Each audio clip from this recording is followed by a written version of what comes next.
और्वर्याय च खल्याय च नमः श्लोक्याय चावधान्याय च नमो वन्याय च कक्ष्याय च नमः श्रवाय च प्रदुश्रवाय चासरधाय च नमः शूराय चावभिन्दते च नमो वर्मिणे च वरोधिने च नमो भीमिने च कवचने च नमः श्रुताय च श्रुतधेनाय च नमः ऊर्व्याय च सूर्याय च नमः प्रण्याय च वर्णधत्याय च नमोपगुरमानाय चाभिघ्नते च नमाख्यदते च प्रख्यदते च भ्यो देवानागुं हृदयेभ्यो नमो विक्षेणकेभ्यो नमो विजन्वत्येभ्यो नमः निर्हतेभ्यो नमामीवत्येभ्यः तेषागं रात्रयोजने वधन्वान् जन्मधिः अस्मिन्महत्यर्णवेन्दर्क्षे भवाधि नीलग्रीवाश्चि कण्ठाः सर्वाः क्षमाचराः नीलग्रीवाश्चि कण्ठाधिवगुं रुद्रा उपसृताः क्षेत्रस्मिञ्जरा नीलग्रीवा विलोहिताः ये भूतानामधिपतयो विशिखादक्कवर्तिनः ये अन्ये च विविध्यन्ति पात्रे च विपदो जनानो पचम एकादश च मे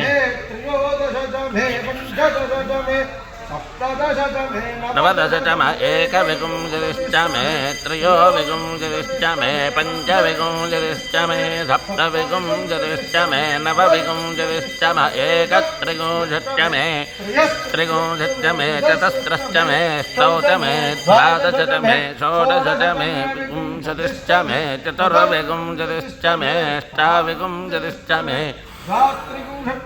षट्रिगुंशश्च मे चतुर्गुंशश्च मे चतुश्चत्वारिगुंशश्च मे अष्टाचत्वारिगुंशश्च मे वाजश्च प्रथमश्चाभिजश्च क्रतुश्च सुवश्च मूर्धा च व्यस्नियश्चाञ्च जनश्चाञ्चश्च भुवनश्च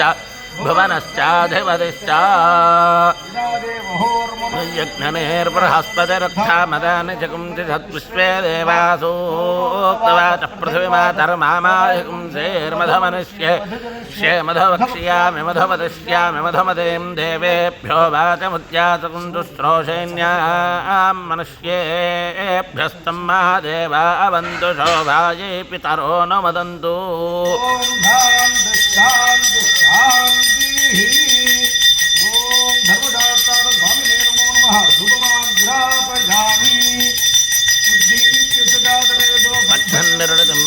पशोकश्चमह्यमवह जीवनं च दिशो दिशा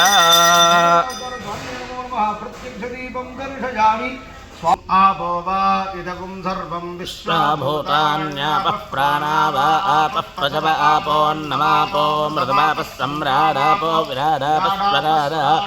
छन्दागुस्यापो द्योतिगुस्यापो यजुगुस्यापः सत्यमापः सर्वा देवता आपो भूर्भुवः सुवराप ॐ